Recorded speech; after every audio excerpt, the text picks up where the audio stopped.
namin. Sana kami pong bigyan ng iba yung karunungan upang ano man ang aming mapapag-aral ngayon tungkol sa social justice ay makakatulong sa aming paglago ng aming pananampalataya at kung paano naming mabahagi na epektibo ang iyong pong mga salita, Ama, sa mamagitan ng social media. Tulungan kami, Ama. Bigyan din ng karunungan ang siyang mamumuna sa gabing ito. Ang ipong Banal na Espiritu, patuloy siya ng mangunguna sa bawat isa sa amin. Patawarin din kami, Ama, sa amin pong nagawang pagkakasala laban sa inyo at ang may mga karamdaman sa amin. Sana inyo kami, Amang, pagalingin upang wala pong makakadlang ang matapat namin, Amang, paglilingkod, Ama, sa inyo. Salamat sa pagtugon ng aming dalangin. Iniling po namin to sa pangalan.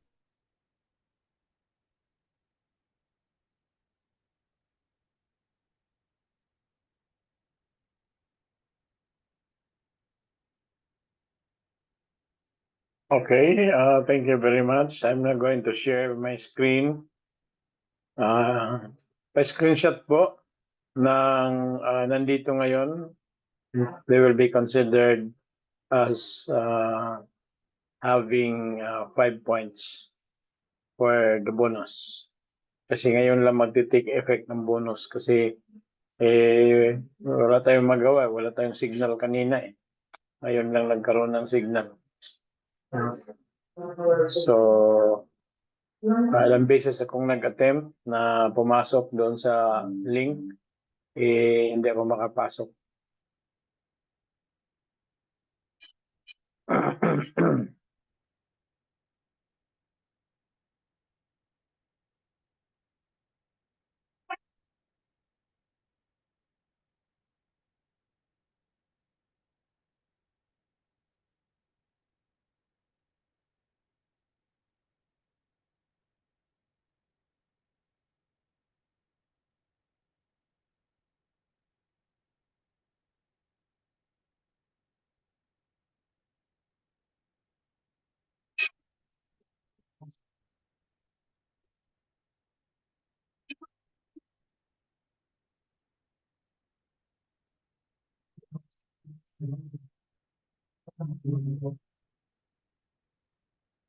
So once again, welcome to our class in Doctor of Pastoral Theology. Dito po ang ating subjects, THL 502, Theology of Social Justice and Advocacy. And this evening, we are going to make a short review of the meaning of social justice. And we're going to watch one video that will make or will give a summary of what we have already discussed in the past meetings with regards to the meaning or the definition of the social justice.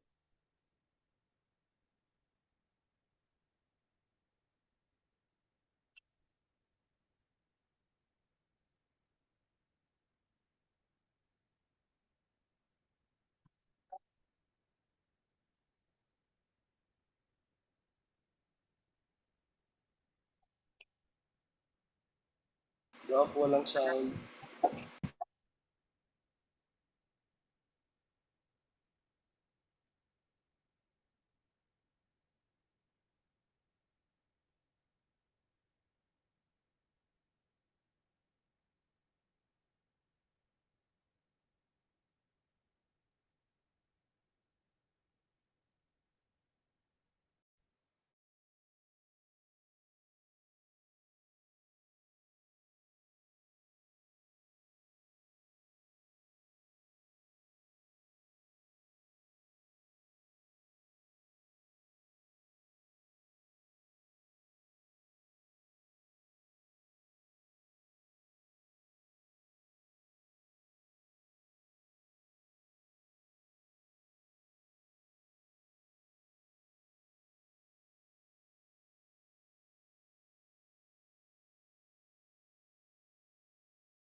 Social justice means fair and equal treatment for everyone.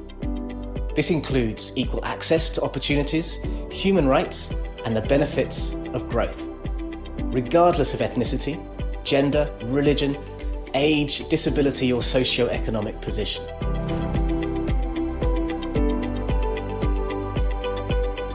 An agenda for social justice aims to eliminate discrimination and inequalities. It promotes the dignity of all people. In the world of work, that means decent jobs, fair wages, labour rights, dialogue, as well as equality and social protection for all. With social justice, lasting peace and shared prosperity are possible. Tell us what social justice means to you.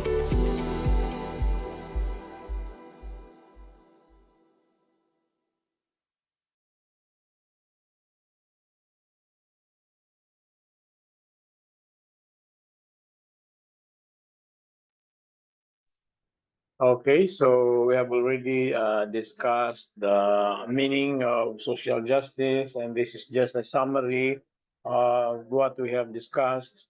And now we are going to our very own situation in the country, where we are going to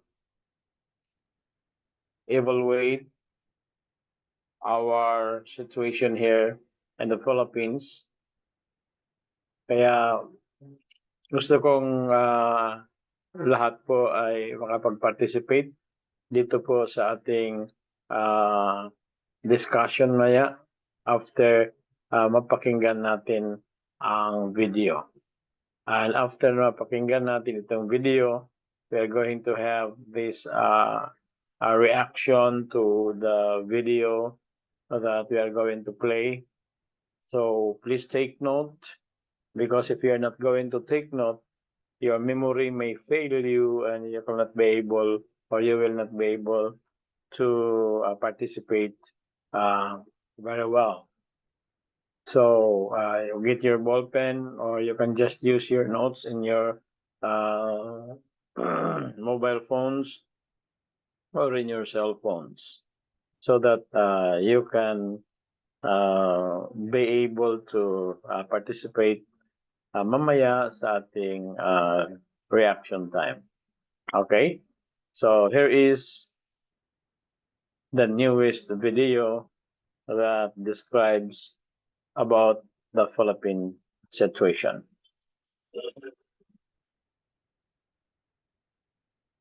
The Philippines, like any other developing nation, faces a critical issue when it comes to the wealth gap. This, in simpler terms, means that there is too much money going into the hands of the richest people in the nation, while only little money goes back to the poorest people. The Global Finance magazine in 2022 reported that the archipelago nation found that the top 1% of the population of the Philippines holds close to 17% of the share of the nation income, whereas the bottom 50%, which is around 55 million Filipinos, actually holds only a shorter share of what the 1% holds, at around 14.3%, a huge difference in the national income, as that same 1% is just around a million people. How could a million people hold far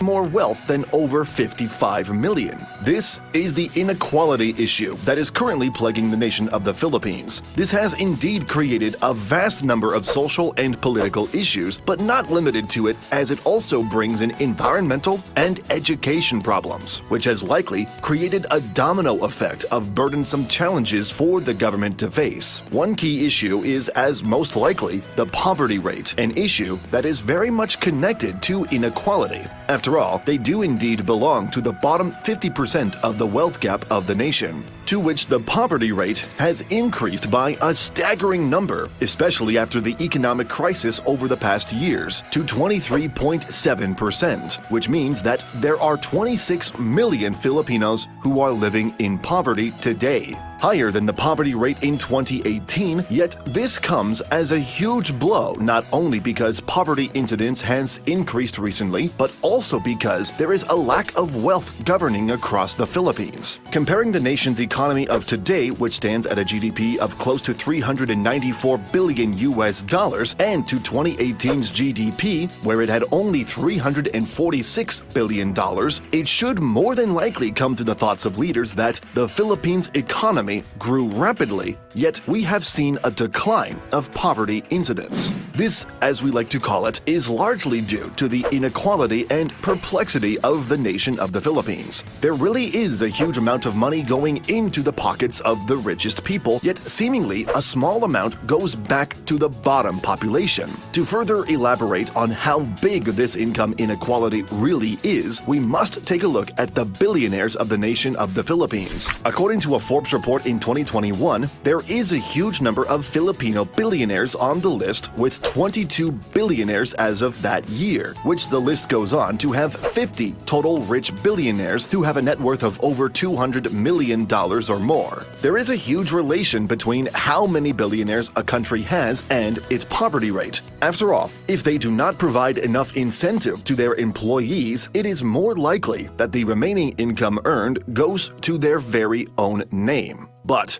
to really see why these 22 billionaires are so important, we must compare them to a nation like Vietnam. The World Bank reported that the nation only has around 5% of its total population living today in poverty, a huge difference between the two nations. Yet its entire nominal gross domestic product, or GDP as referred to earlier, the term often used to denote the economic snapshot of one's country, is relatively almost the same for the Philippines and Vietnam. The Philippines is just ahead by a small margin, as it holds $394 billion worth of GDP, while Vietnam at around $362 billion. Not a huge margin for the entire economy, but there is indeed a huge margin in difference for the total inequality levels. This brings us back to that small list of 22 Filipino billionaires, around 20% poverty. In Vietnam, on the other hand, there are actually only 6 billionaires, and the richest known, Phan Nhật Vuong, the owner of the nation's largest private conglomerate known as Vingroup, is just worth $7.3 billion, whereas the richest in the Philippines is known as the Sy family, who is worth over $16.6 billion.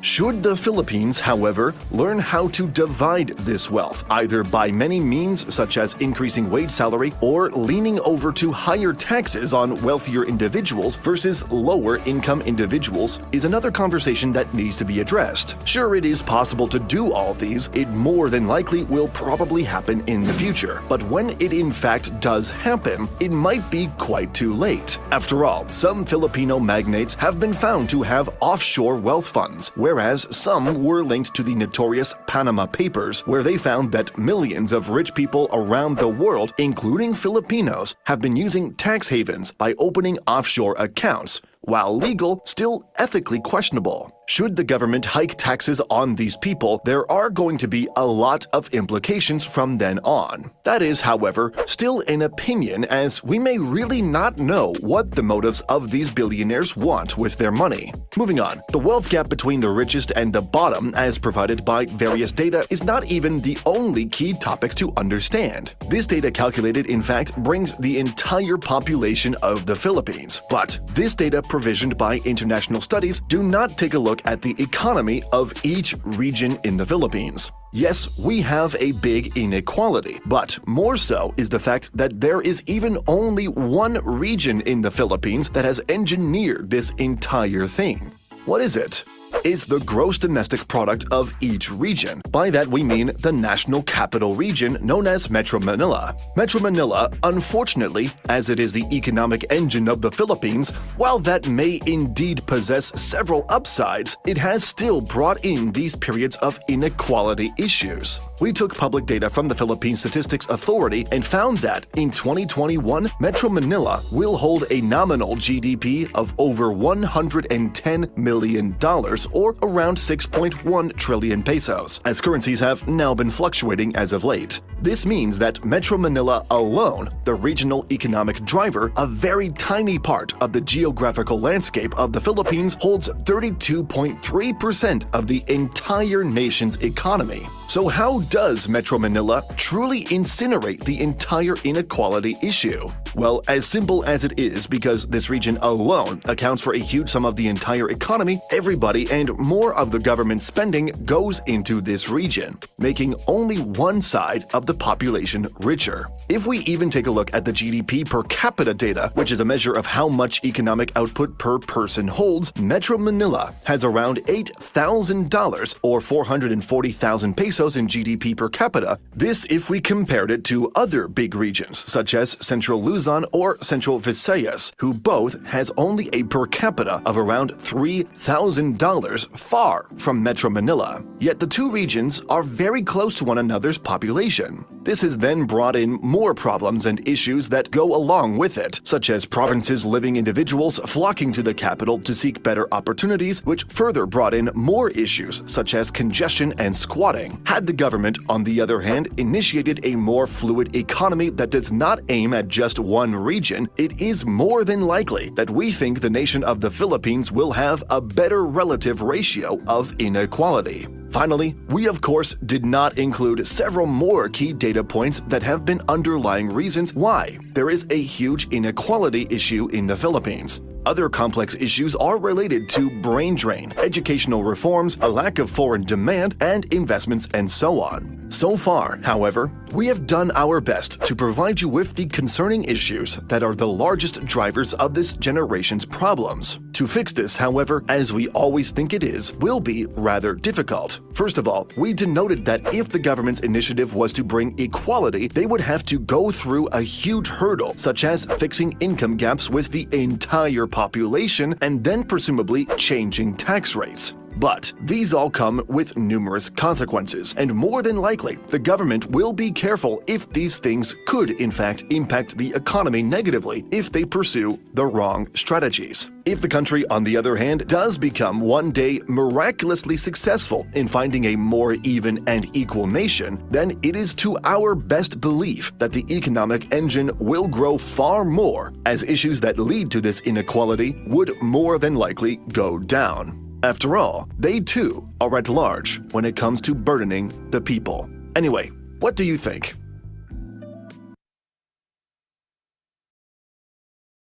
The Philippines, like any other developing nation, faces a critical issue when it comes to the wealth gap. This, in simpler terms, means that there is too much money going into the hands of the richest people in the nation, while only little money goes back to the poorest people. The Global Finance magazine in 2022 reported that the archipelago nation found that the top 1% of the population of the Philippines holds close to 17% of the share of the nation income, whereas the bottom 50%, which is around 55 million Filipinos, actually holds only a shorter share of what the 1% holds, at around 14.3%, a huge difference in the national income, as that same 1% is just around a million people. How could a million people hold far more wealth than over 55 million? This is the inequality issue that is currently plaguing the nation of the Philippines. This has indeed created a vast number of social and political issues, but not limited to it, as it also brings in environmental and education problems, which has likely created a domino effect of burdensome challenges for the government to face. One key issue is, as most likely, the poverty rate, an issue that is very much connected to inequality. After all, they do indeed belong to the bottom 50% of the wealth gap of the nation, to which the poverty rate has increased by a staggering number, especially after the economic crisis over the past years, to 23.7%, which means that there are 26 million Filipinos who are living in poverty today, higher than the poverty rate in 2018, yet this comes as a huge blow not only because poverty incidence has increased recently, but also because there is a lack of wealth governing across the Philippines. Comparing the nation's economy of today, which stands at a GDP of close to $394 billion and to 2018's GDP, where it had only $346 billion, it should more than likely come to the thoughts of leaders that the Philippines economy grew rapidly Yet we have seen a decline of poverty incidents. This, as we like to call it, is largely due to the inequality and perplexity of the nation of the Philippines. There really is a huge amount of money going into the pockets of the richest people, yet seemingly a small amount goes back to the bottom population. To further elaborate on how big this income inequality really is, we must take a look at the billionaires of the nation of the Philippines. According to a Forbes report in 2021, there is a huge number of Filipino billionaires on the list, with 22 billionaires as of that year, which the list goes on to have 50 total rich billionaires who have a net worth of over $200 million or more. There is a huge relation between how many billionaires a country has and its poverty rate. After all, if they do not provide enough incentive to their employees, it is more likely that the remaining income earned goes to their very own name. But to really see why these 22 billionaires are so important, we must compare them to a nation like Vietnam. The World Bank reported that the nation only has around 5% of its total population living today in poverty, a huge difference between the two nations. Yet its entire nominal gross domestic product, or GDP as referred to earlier, the term often used to denote the economic snapshot of one's country, is relatively almost the same for the Philippines and Vietnam. The Philippines is just ahead by a small margin, as it holds $394 billion worth of GDP, while Vietnam at around $362 billion. Not a huge margin for the entire economy, but there is indeed a huge margin in difference for the total inequality levels. This brings us back to that small list of 22 Filipino billionaires, around 20% poverty. In Vietnam, on the other hand, there are actually only 6 billionaires, and the richest known, Phan Nhật Vuong, the owner of the nation's largest private conglomerate known as Vingroup, is just worth $7.3 billion, whereas the richest in the Philippines is known as the Sy family, who is worth over $16.6 billion. Should the Philippines, however, learn how to divide this wealth, either by many means such as increasing wage salary or leaning over to higher taxes on wealthier individuals versus lower income individuals, is another conversation that needs to be addressed. Sure, it is possible to do all these, it more than likely will probably happen in the future, but when it in fact does happen, it might be quite too late. After all, some Filipino magnates have been found to have offshore wealth funds, whereas some were linked to the notorious Panama Papers, where they found that millions of rich people around the world, including Filipinos, have been using tax havens by opening offshore accounts, while legal, still ethically questionable. Should the government hike taxes on these people, there are going to be a lot of implications from then on. That is, however, still an opinion, as we may really not know what the motives of these billionaires want with their money. Moving on, the wealth gap between the richest and the bottom, as provided by various data, is not even the only key topic to understand. This data calculated, in fact, brings the entire population of the Philippines. But this data provisioned by international studies do not take a look at the economy of each region in the Philippines. Yes, we have a big inequality, but more so is the fact that there is even only one region in the Philippines that has engineered this entire thing. What is it? Is the gross domestic product of each region. By that we mean the national capital region known as Metro Manila. Metro Manila, unfortunately, as it is the economic engine of the Philippines, while that may indeed possess several upsides, it has still brought in these periods of inequality issues. We took public data from the Philippine Statistics Authority and found that in 2021, Metro Manila will hold a nominal GDP of over $110 million, or around 6.1 trillion pesos, as currencies have now been fluctuating as of late. This means that Metro Manila alone, the regional economic driver, a very tiny part of the geographical landscape of the Philippines, holds 32.3% of the entire nation's economy. So how does Metro Manila truly incinerate the entire inequality issue? Well, as simple as it is, because this region alone accounts for a huge sum of the entire economy, everybody and more of the government spending goes into this region, making only one side of the population richer. If we even take a look at the GDP per capita data, which is a measure of how much economic output per person holds, Metro Manila has around $8,000 or 440,000 pesos in GDP per capita. This if we compared it to other big regions such as Central Luzon or Central Visayas, who both has only a per capita of around $3,000, far from Metro Manila. Yet the two regions are very close to one another's population. This has then brought in more problems and issues that go along with it, such as provinces living individuals flocking to the capital to seek better opportunities, which further brought in more issues such as congestion and squatting. Had the government, on the other hand, initiated a more fluid economy that does not aim at just one region, it is more than likely that we think the nation of the Philippines will have a better relative ratio of inequality. Finally, we of course did not include several more key data points that have been underlying reasons why there is a huge inequality issue in the Philippines.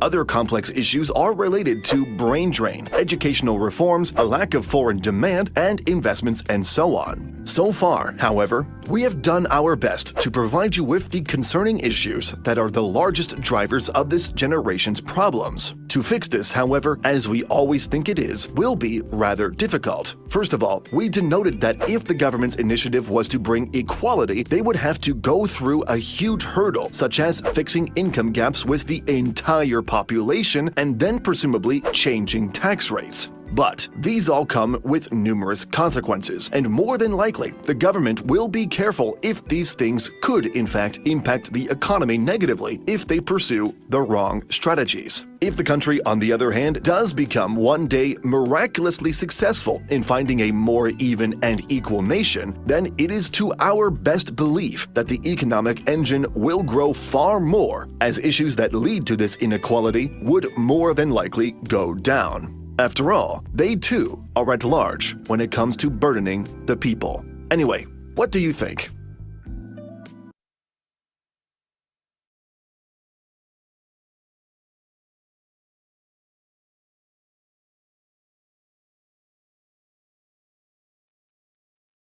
So, that's the question. What do you think? Now it's time for reaction. Andyan pa ba kayo mga kapatid o tulog na? Maaga pa. Maaga pa matulog. Yan pa. So the first question that we are going to react into is what is your question reaction to the video that you have just watched? Okay. What is your reaction? Are you convinced that there indeed an equality issue in the Philippines?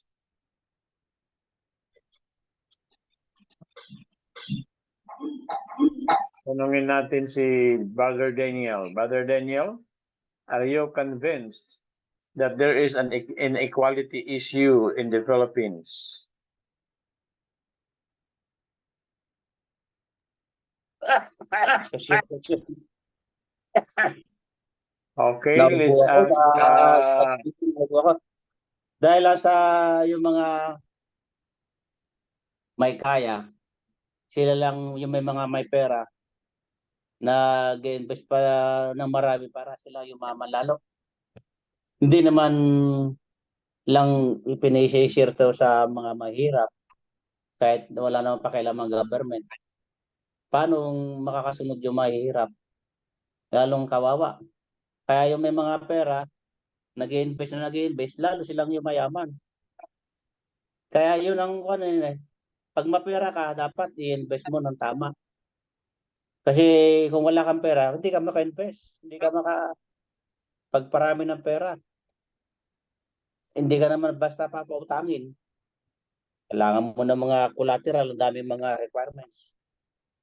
Kaya yun eh. Kaya kawawa talaga yung mga mahirap. malaki ang gap, mahirap sa kamayaman. Yun ang akin, Doc. Okay, meron pa bang iba na gustong magsalita? Saang banda po kayo gustong mag-react sa video?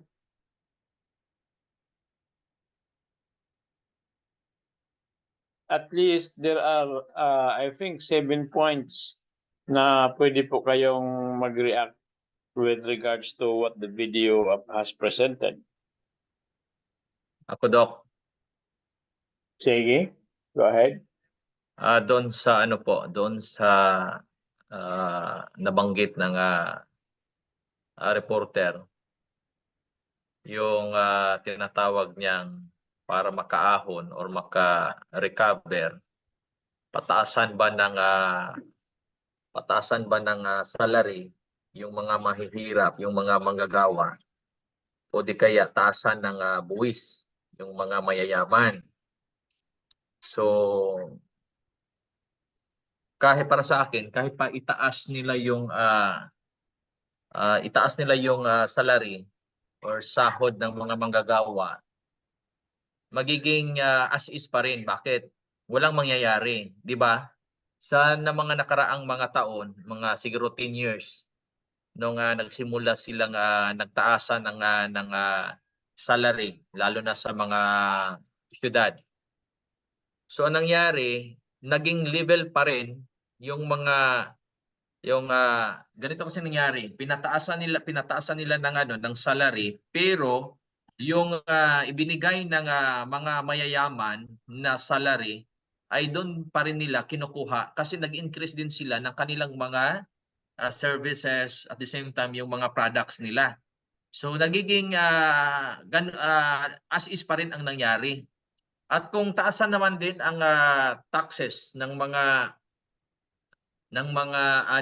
gobyerno, mas lalong magiging problematic dahil doon pa rin ipataw yung mga nakuhang tax mula sa mga mayayaman, at yung mga yayaman naman ay magtaasan din sila ng kanilang mga produkto. So magiging mataas din ang inflation. So maghihirap at maghihirap. Ganito din kasi nakikita ko doon sa isa ding slide na sabi niya na ang Metro Manila ang pinakamalaking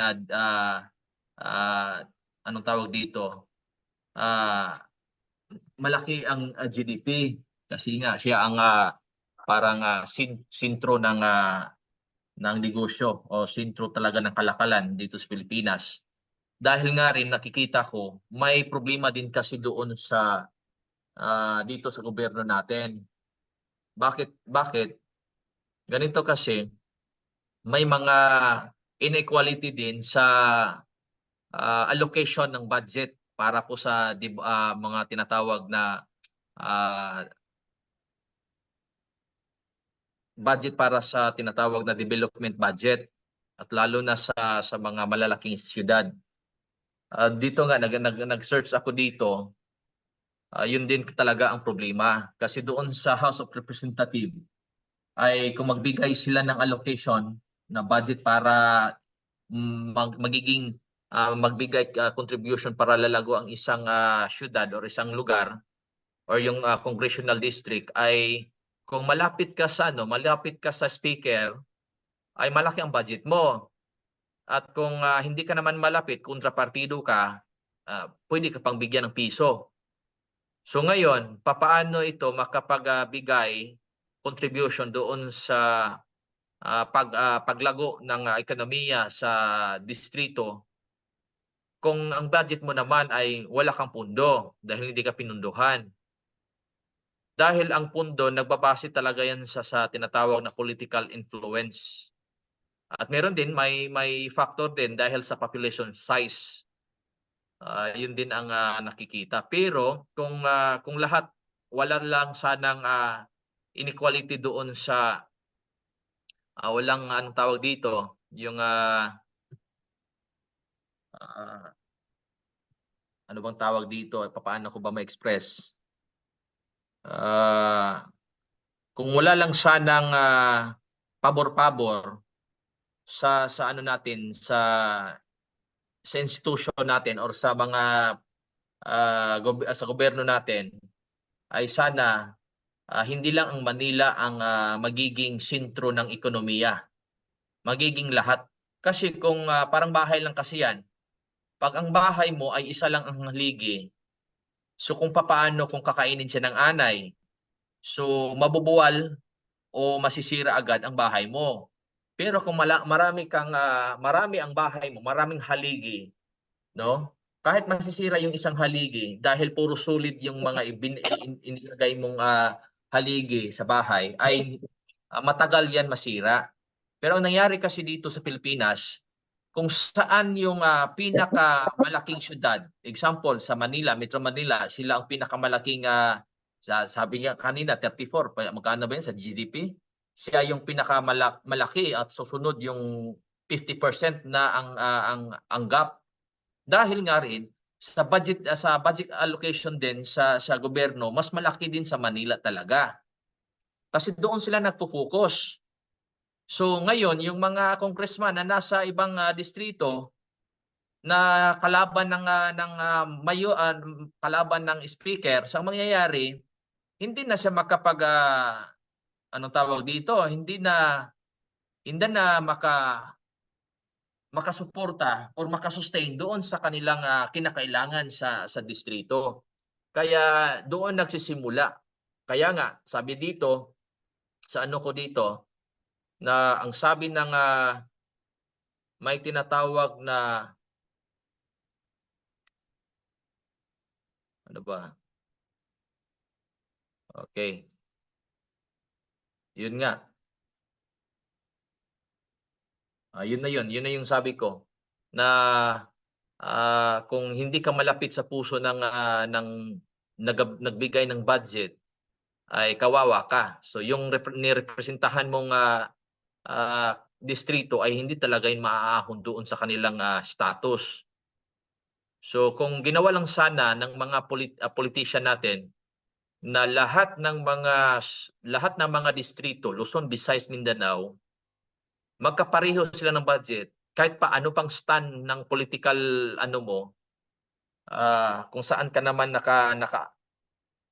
pabilang na parte, ay wala sanang dapat sana ay anong tawag dito, balance at walang pabor-pabor para lahat ng syudad at lahat ng distrito ay magiging haligi, no, haligi. So kung ganun ang mangyayari, katulad dito sa Bohol, magkano ba ang sweldo dito sa tinatawag na minimum wage kaysa doon sa Manila? So hindi magkapareho. Dahil hindi daw magkapareho, dahil hindi pareha ang bilihin. Yes, tama nga yan. Pero kung sana magkapareho lahat, no?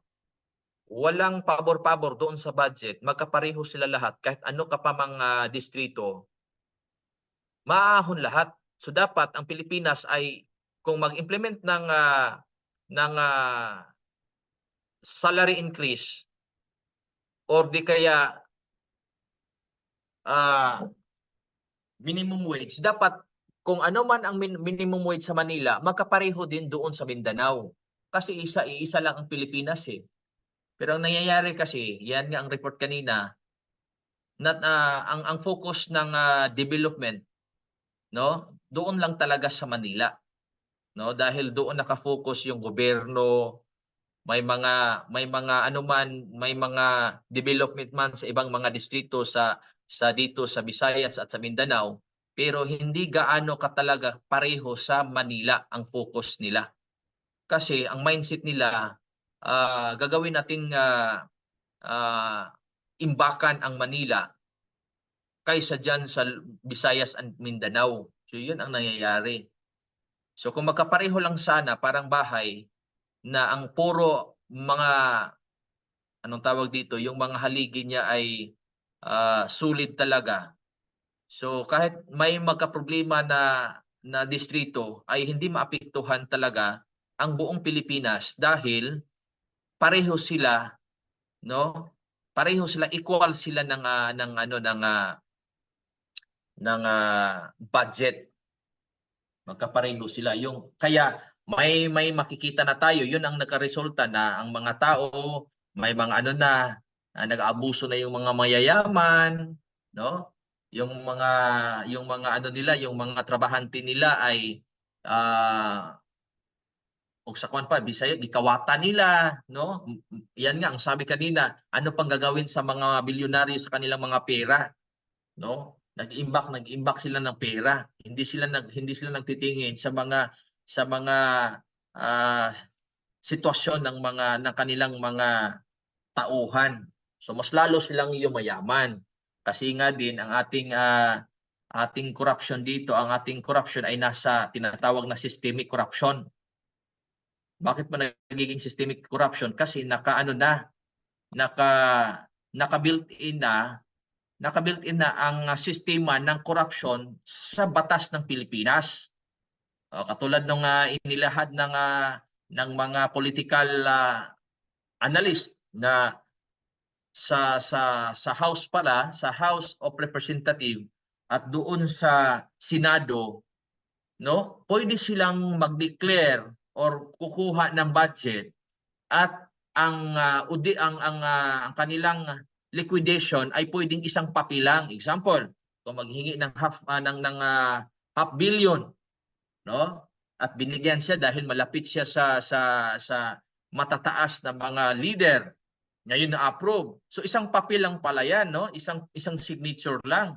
Wala nang kailanganin pa ng resibo, ganyan-ganyan. Dahil nilagay sa batas, no? Kaya nga yung tinatawag na systemic corruption na naidikit na naka-built-in na sa sistema ng gobyerno sa Pilipinas. Kaya ang output nito, yung mga mayayaman, yung mga kapitalista, sila lamang yung makakaahon talaga sa mas lalo silang yayaman at yun namang mga anong tawag dito, itong mahihirap, yun ang mas lalong naghihirap, lalo na sa mga congressional district na hindi nabigyan ng budget para sa ganitong klaseng para sana ikaunlad ng kanilang distrito. At kung mabigyan ng budget, papatungo yun doon sa mga tao na lalo na doon sa nasa level talaga ng kahirapan, no? So yun talaga, kaya hindi maiwasan yung impact na yan na mas lalong yayaman yung milyonaryo, mas lalo siyang naging milyonaryo, yung bilyonaryo mas lalong nagiging bilyonaryo at yung mahihirap mas lalong humihirap dahil nga sa sistema na rin yan. Kahit pa ipataas pa yung sweldo nila or taasan yung tax ng mga mayayaman, ganun pa rin ang mangyayari. Wala pa rin mangyayari na changes doon sa sitwasyon sa Pilipinas. Bakit? Dahil nasa sistema talaga ang problema. Wala doon sa mga tinatawag na anong tawag dito? Yung nasa mga tao. Kasi ang tao ano lang 'yan? Anong tawag dito? Susunod lang 'yan kung ano ang mandato. Ano yung existing na batas na isinabatas ng mga congressman or ng mga senador na sponsored naman doon sponsored sa mga bilyonaryo din sila lang din ang nakikinabang. So ang nangyari, ang Pinoy or ang Pilipino na mahirap, mas lalo siyang naghihirap. Yun lang po ang nakikita ko doon sa video.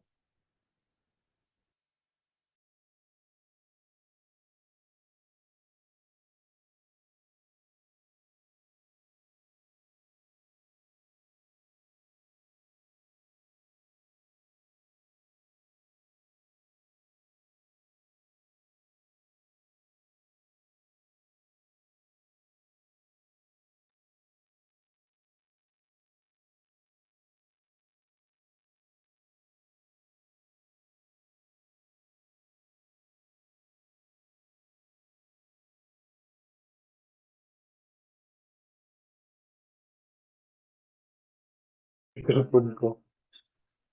Okay, so thank you very much, Doc Aries. At mayroon pa bang iba dyan na mayroong kakaibang reaksyon? Kung mayroon kayong kakaibang reaksyon, ay mag-raise po kayo ng hand. Pero kung if you will just raise the same issue, wag na po mag-raise.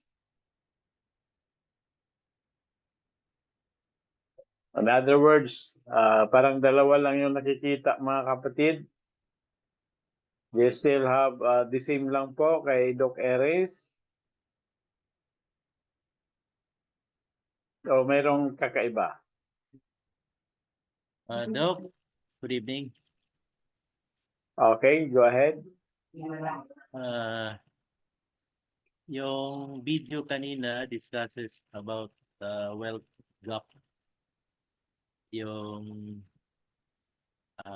riches ng isang Okay, ang nation. video ay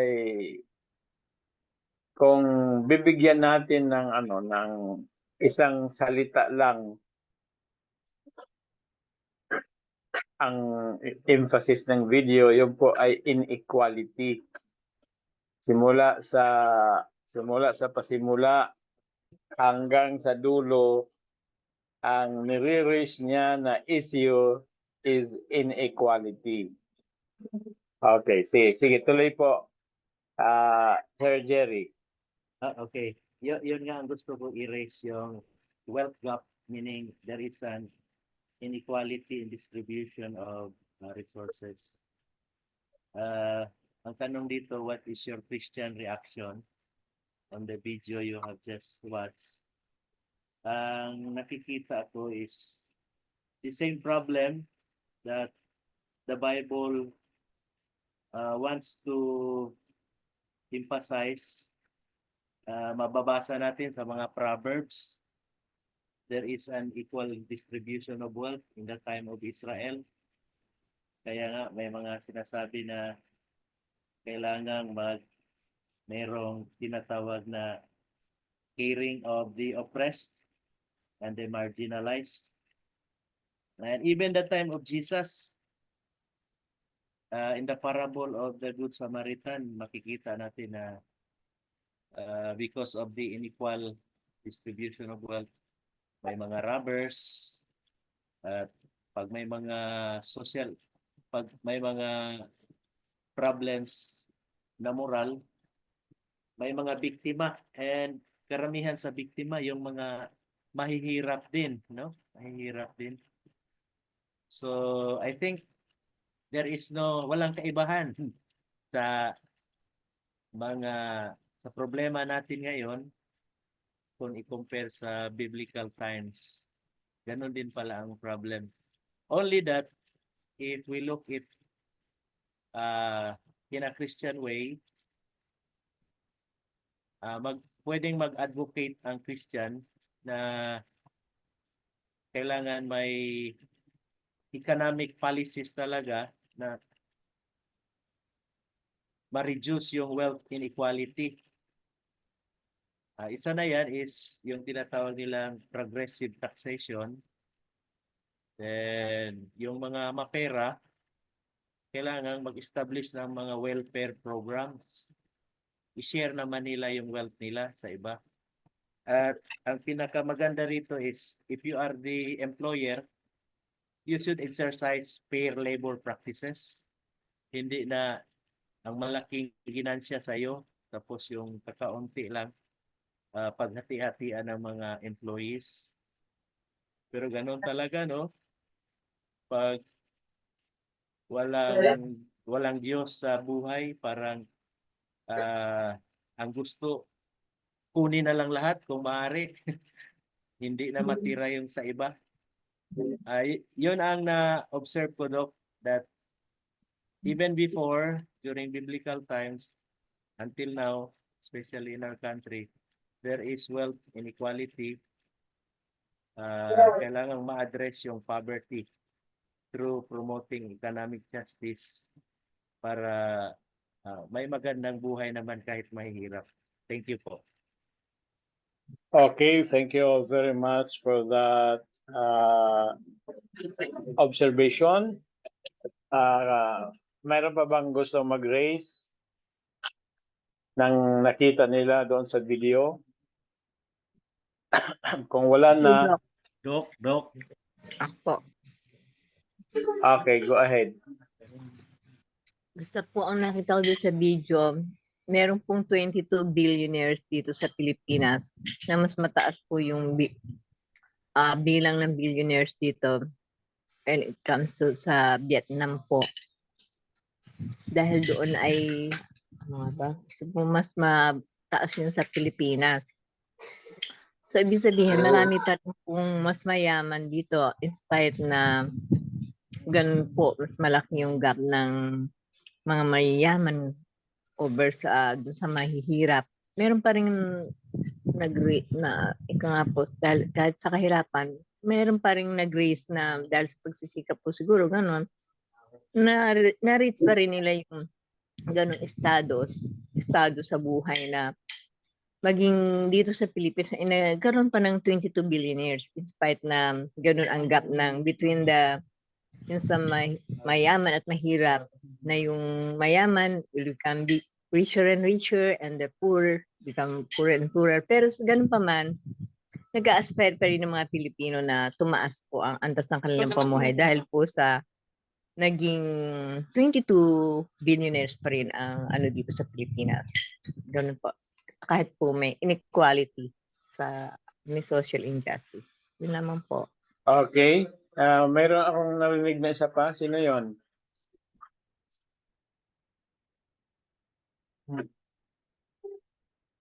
Wala na. Okay. So, the video is emphasizing inequality all throughout. Tama? Okay. So, at least meron siyang mga 6 or 7 points na in-emphasize.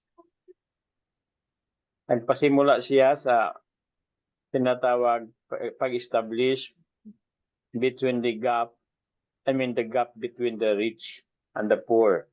Okay? So, dahil ang video is about inequality, tama lang po din yung kanyang pag-emphasize sa gap. Kasi yun po talaga ang best way para ma-stress niya, ma-emphasize niya yung tinatawag inequality. No? So, sabi pa nga niya, ang Pilipinas mayroong 16 millionaires, 22 billionaires, pero ang mga mahihirap naman, hindi lang 22, kundi 26 million po, milyones. No? Ang mahihirap, at pag ikaw ay mahirap, ibig sabihin, ang income mo below 10,000 sa isang buwan. Okay, yun ang computation ng mahirap eh. No? Below 10,000 no, sa isang buwan. Okay, yung pag ikaw ay walang income, di sobra na talaga ang hirap. No? Mahirap nga yung may 10,000 na income kada buwan eh. Mas lalo na yung walang income, di ba? So 22 million yun, no? 22 point something. Then ikumpara daw, sabi niya, sa sobrang mga mayayaman ay 22 lang katao, no? Wow. Okay. Next, na in-emphasize ng video ang tinatawag na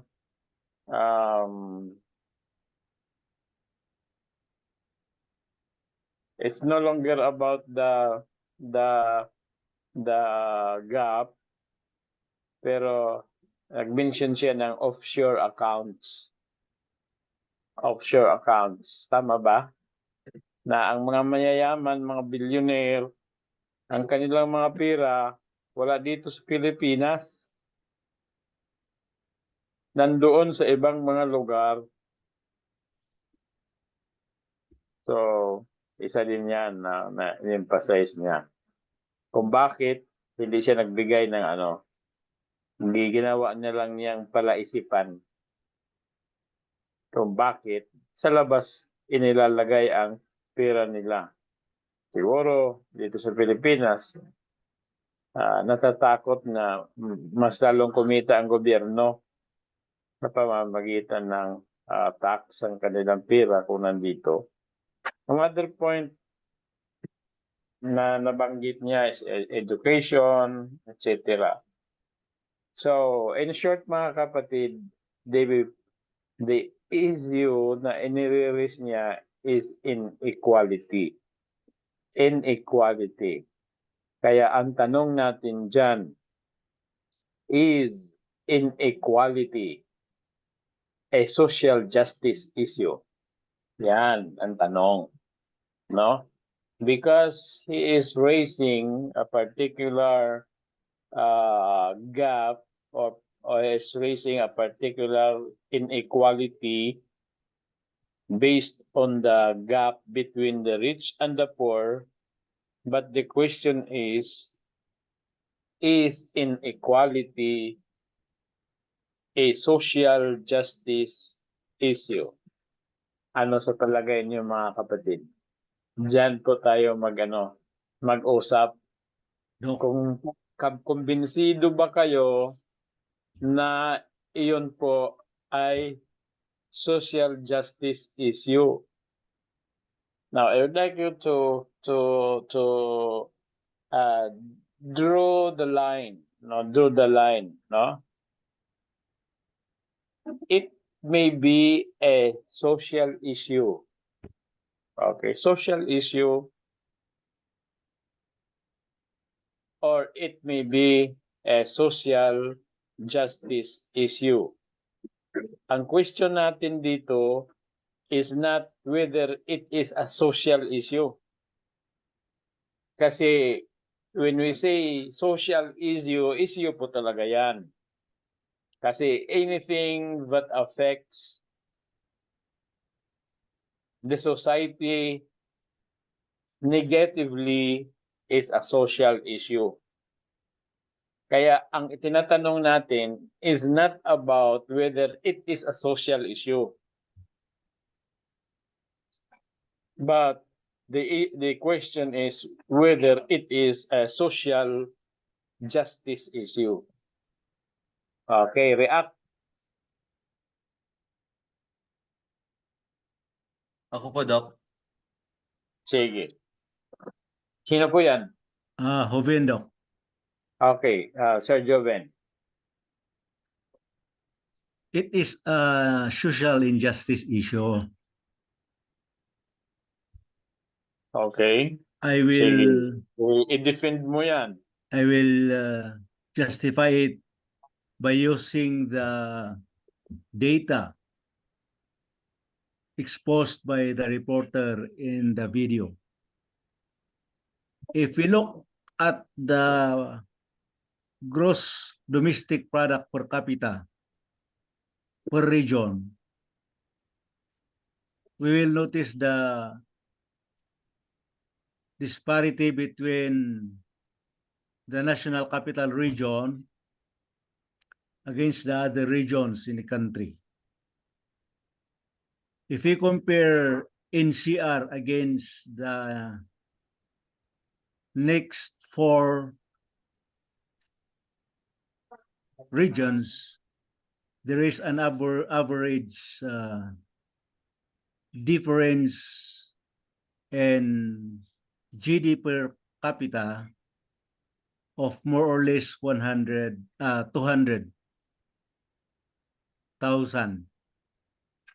I cannot compute the basis because it was not shown, but because it is a gross, it's a GDP per capita, we would just like to assume that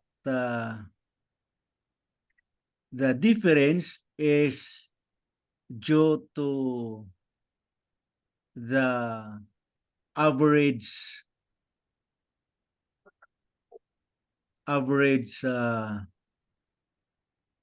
income, assuming that we will exclude the 22 billionaires. If the impact of the 22 billionaires will be taken off from the 419, Northern Mindanao fares better than NCR. Ibig sabihin nun,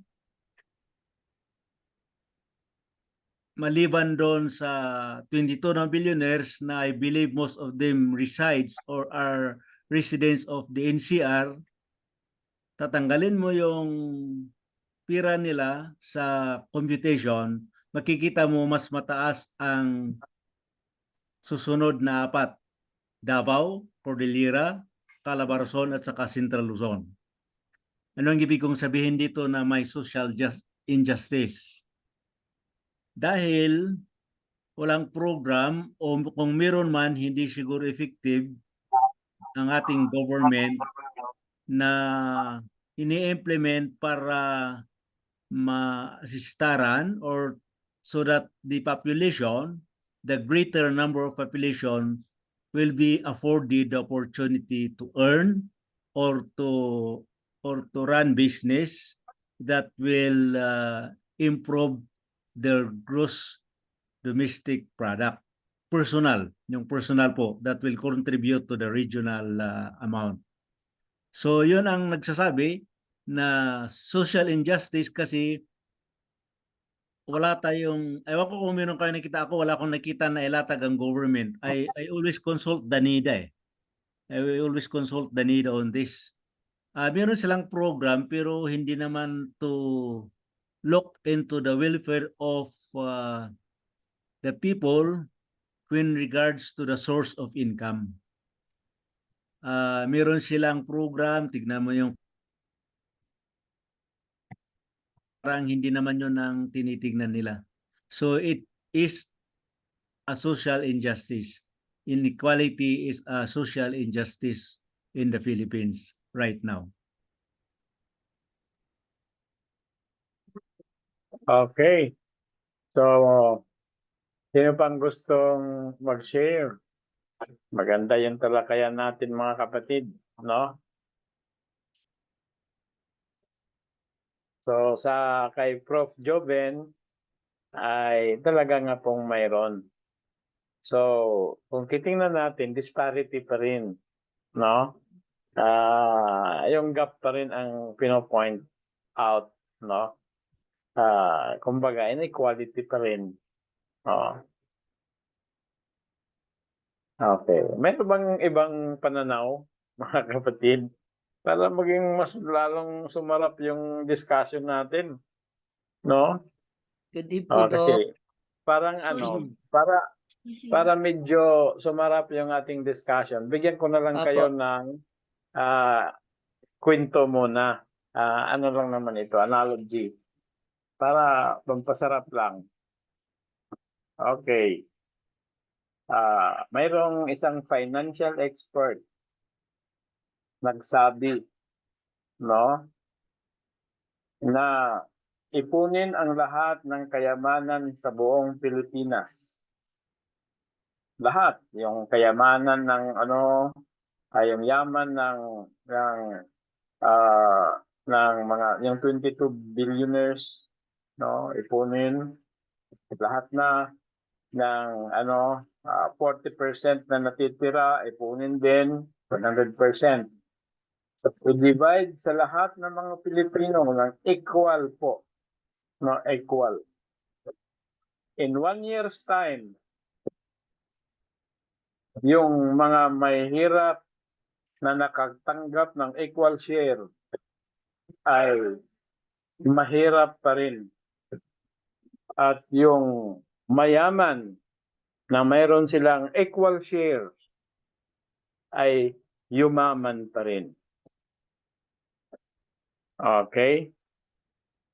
Sunod, no? Yun ayon sa isang financial expert, no? Dinivide na ng equal ang monetary resources, pero bakit yung mahirap, after 1 year daw, mahirap pa rin. At saka yung mayaman, yumaman pa rin. Okay, sunod. Si Manny Villar ay fish vendor lang. Pero bakit si Manny Villar na isang fish vendor, ibig sabihin, nandoon po kung sa financial opportunity, financial capacity, nandyan siya sa level na kapariho ng napakaraming Pilipino. After several years, there came a point in time in the life of Manny Villar na siya po ay naging richest Filipino sa buong Pilipinas. Okay? So, parehas lang ang opportunity, parehas lang ang level. Bakit nagkaroon ng opportunity si Manny Villar na maging pinakamayaman na Pilipino? Nalagpasan niya ang mga nalagpasan niya ang mga Coangco, nalagpasan niya ang itong sa sa Robinsons. Anong apelyido yan? Sa yan, SM. Gokong Wei ba yun, Doc? Si Gokong Wei ba? Gokong Wei, nalagpasan, no? Kaya nang malagpasan ni Manny Villar, nag-strategize din ang SM. Hindi lang sila nag-stick to the SM ways of doing business. Pinasok din nila ang pinasok ni Manny Villar. And that is realty. Doc, Real estates. So ito po yung ito po yung tanong. So ang tanong po, bakit, no? Bakit natin masasabi na inequality is a social justice issue? Okay, bago po kayo mag-react, basa po muna ako ng isang talata. Okay lang po ba bumasa ng isang talata? Sige, Doc. Okay, sabi ng isang talata, mababasa natin sa Proverbs.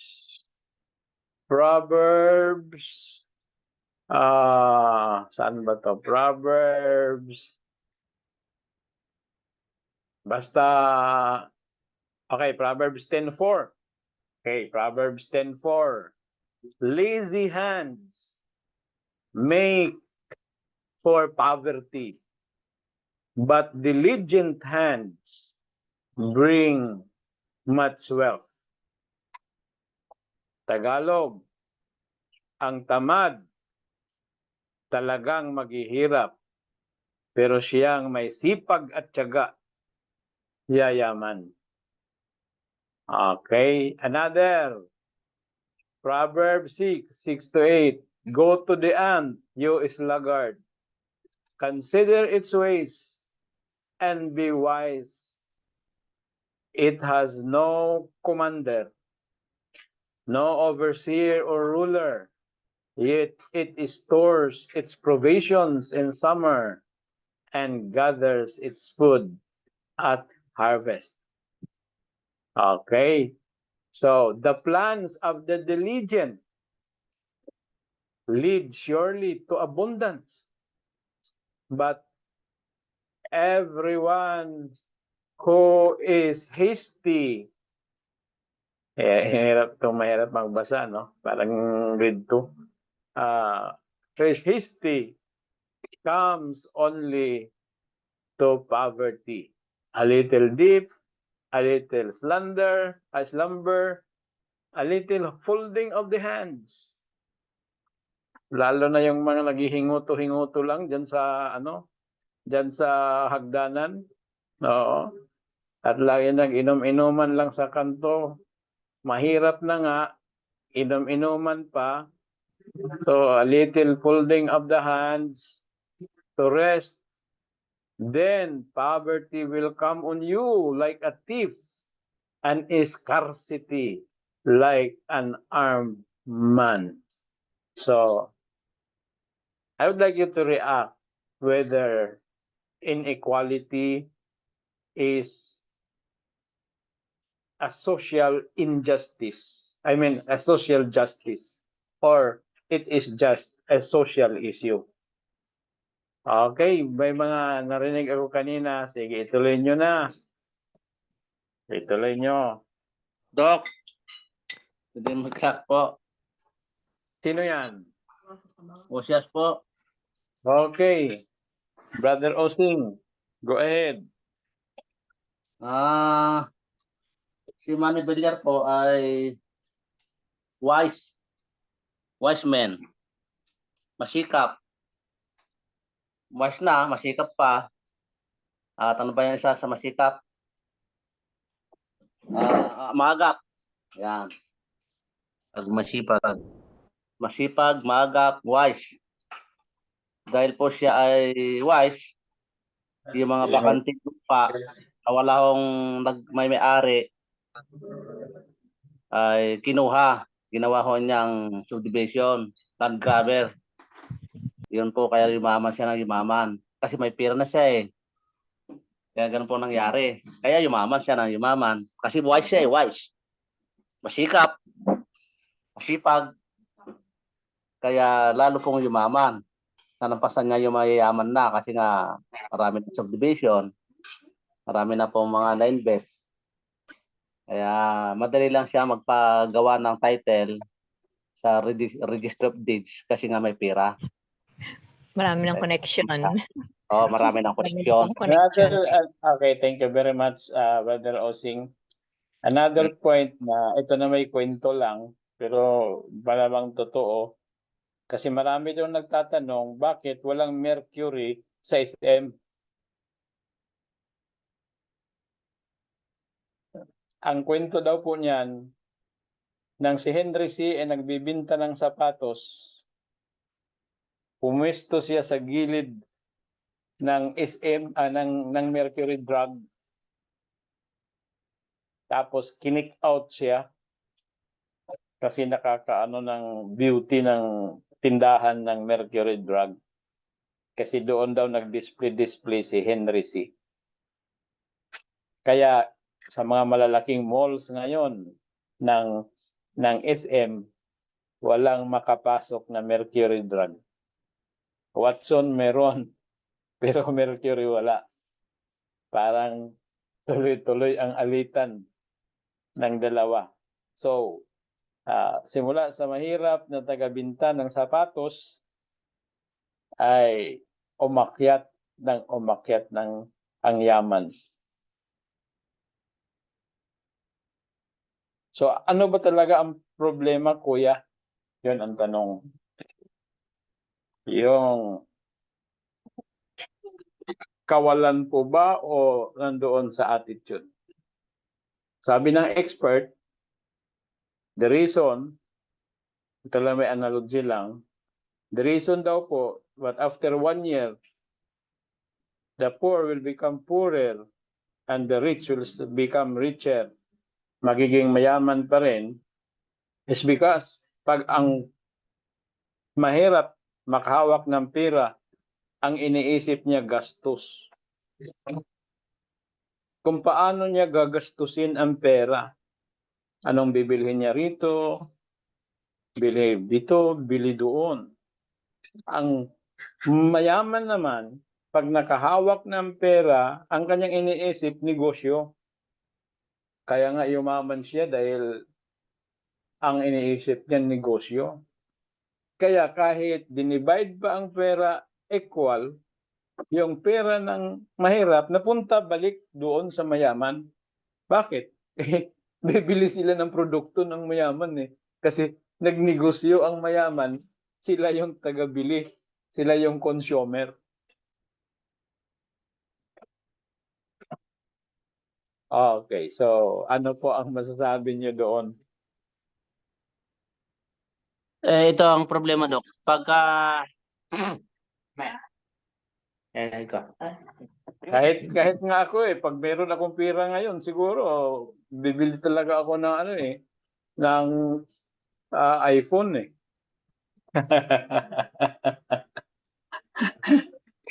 Kaya Sana, Dok. ang kikita yung nagdi-display talaga sa SM kasi pag nagkapira ako ngayon, sino bang gusto magbigay dyan? No? Ipunta ka agad ako ng SM, ibili ko ng iPhone.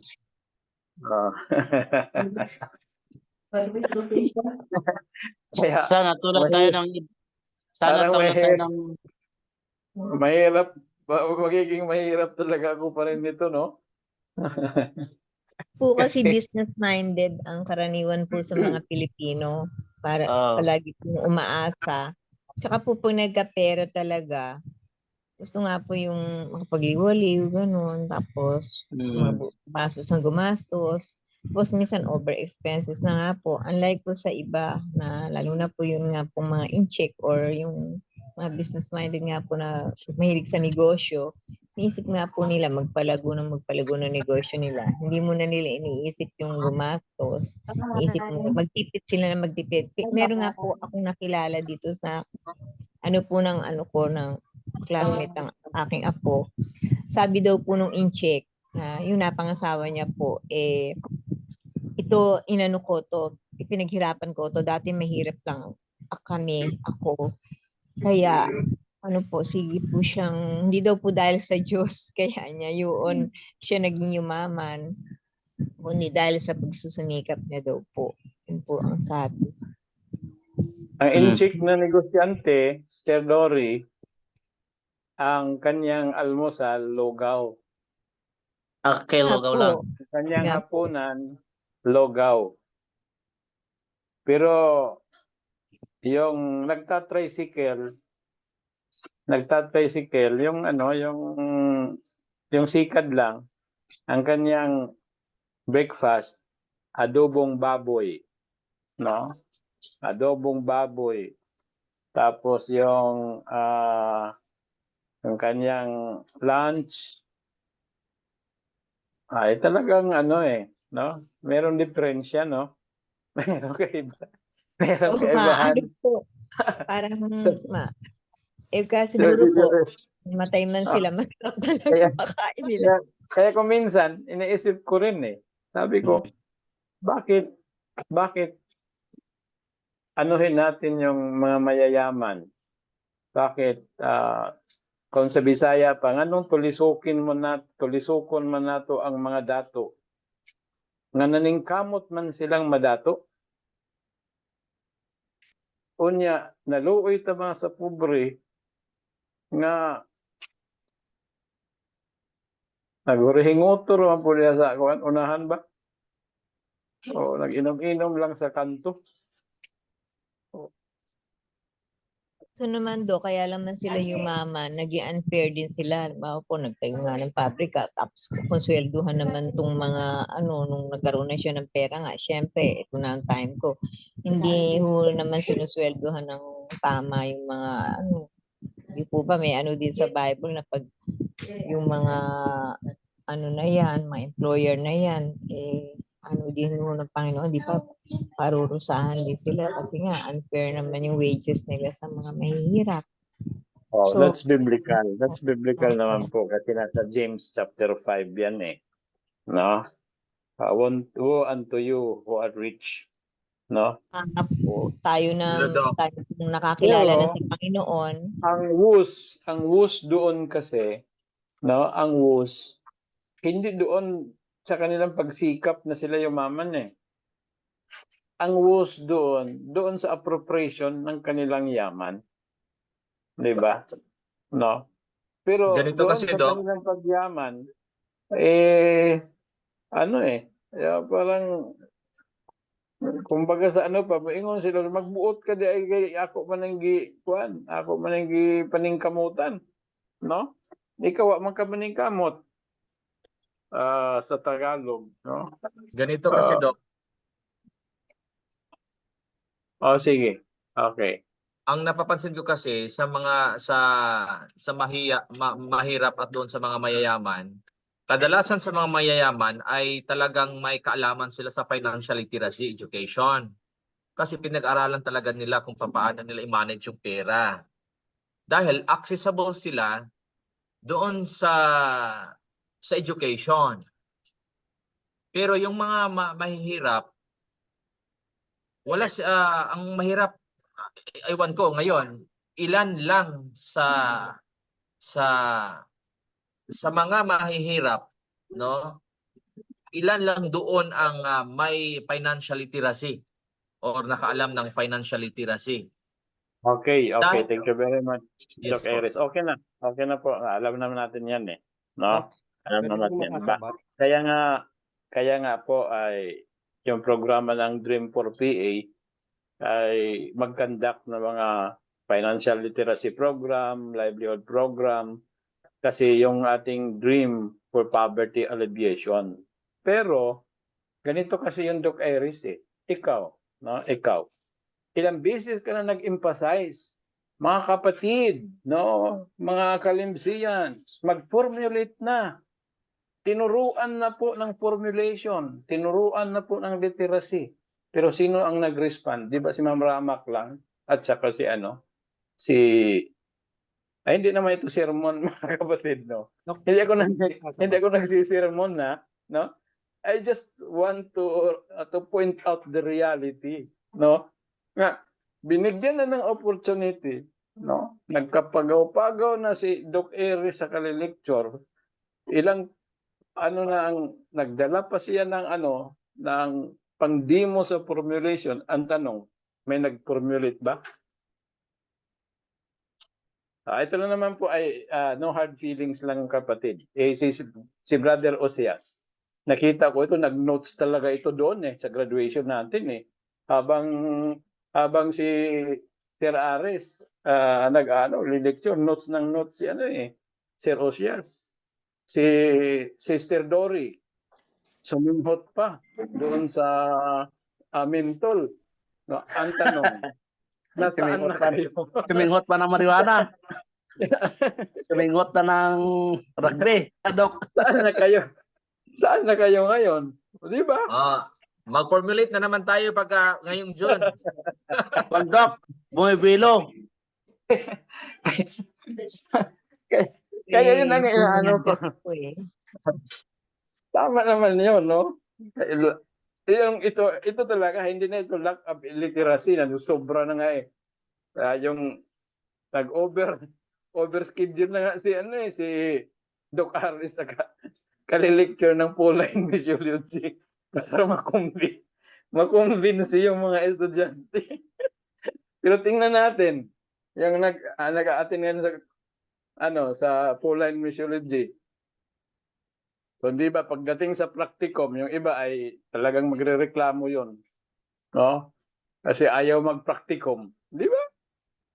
Hindi, di ba attitude talaga yan ng tao? Bakit hindi umaangat? May attitude eh, no? Tingnan natin, di ba? Hindi na lang tingnan natin. Tagal pa noon eh, mga Abril pa yun yung practicum eh. Dito na lang sa grupo natin kasi dinaanan na natin. Di ba? So, magbilang tayo dito. Ilan lang. Hindi ko na basahin yung mga pangalan kasi ang basahin ko lang si Sister Ramak lang, si Pastor Rinante at saka si Pastor sino yung sa Basilan? Obero. Nga po, Dok, yung puhunan kasi yung kaperahan. Tingnan mo. May pera pa yun. Pero nag-libliod. Dok, Dok. Sige. Ano lang naman. dapat kwan din. Ang mga mayayaman, bigyan din nila ng chance yung mahirap. Kasi naranasan namin yan, pag ikay mahirap, parang ang alam nila hindi ka makakabayad.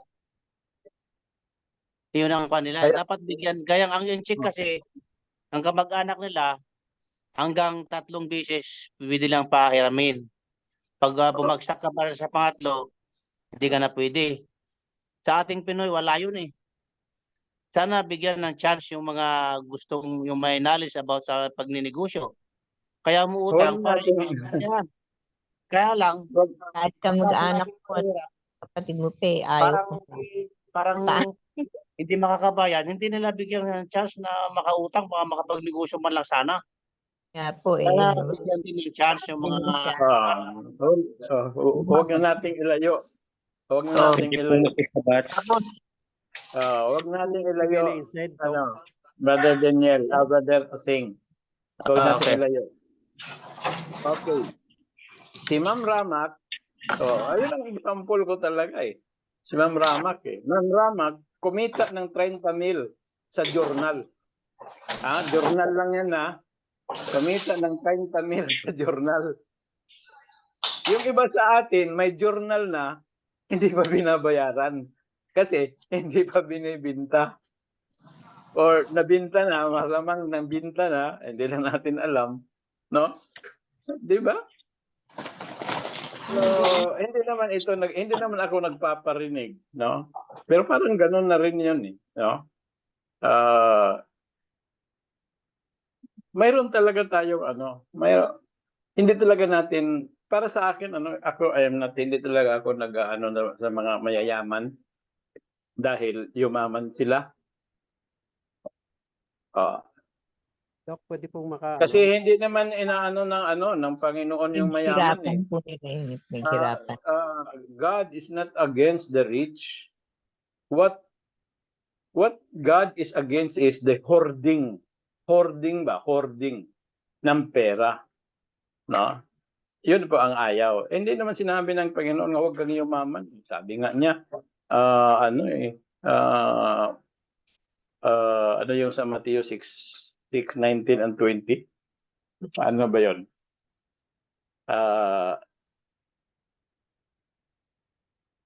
Lay your treasures in heaven, no? Lay your treasures in heaven. Ang ibig sabihin sa Bisaya, sa Tagalog, sa Bisaya bahandi, no? Pag sinabing bahandi, yaman talaga yan no? Sa Tagalog, yaman. Paano ba tinagalog yung lay your treasure? Ilaan? Ilagak? Ilagak. Ano ba? Ilagak. Yung kaya. Ilagak. Lay your treasure in heaven. Ang ibig sabihin yan, hindi na natin doon sa langit na literal, no?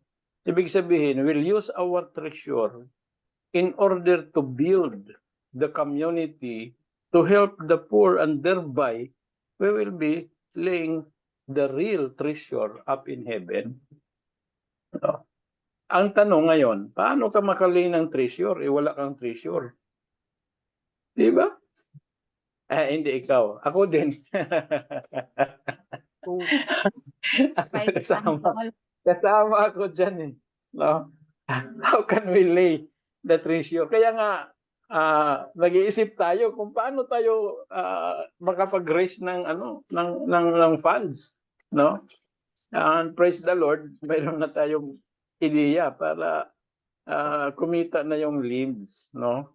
Hindi dahil tayo'y nagpabayad ng tuition, ay gagawa tayo ng mga special fundraising program, no? Para maka-raise tayo ng more funds, no? Kasi hirap din ating ngayon sa ating school, no? So, yun po mga kapatid. Ang sabi ng Panginoon, lay your treasure. Paano tayo makali ng treasure? Wala tayong treasure di ba? Oo. So, okay. So, overtime na po tayo. Ituloy natin sa next time, no? What I want you to research, no? Kaya nga ang question natin, from a Christian point of view ba, no? I don't want to influence you, but I have nothing against the rich. I am only against the unfairness of the allocation of resources, no? Kaya nga tayo tinayo natin ang Doc Radya Movement for Poverty Alleviation para makatulong tayo mga kapatid no? No. So, kasi ako'y naniniwala na out of the 10,000 corporations, no, out of the 10,000 corporations, mayroon talagang maglalagak ng kanilang pera. Kasi lahat ng mga matataas na korporasyon, mayroon silang tinatawag corporate social responsibility. No, itinatawag yan na CSR. Ang ibang mga mga magagaling na korporasyon, mayroon talagang direktor para lang sa para lang sa program na corporate social responsibility. Kaya lang, paano tayo makapag-present? Marso na ngayon, nagsabi tayo, nag-encourage tayo mag-organize. Ang daming organize lang naman para bang mawawalan ng milyon sila Maghahanap pa ng corporate, maghahanap pa ng mga bylaws, mga constitution, ang dami pang nire-require para sila mag-join, no? Wala naman silang pera no? So, try natin na kumbinsihin sila, no? Na yun lang naman ang paraan, no? Kasi katulad dito na walang plano ang COMELEC na mag-open ng registration. Hindi tayo makapasok as a party list. Pero hindi ibig sabihin na hihinto na po tayo. Kasi kung walang 2025, wala na tayong tsansa sa 2025, mas malaki ang tsansa natin sa 2028.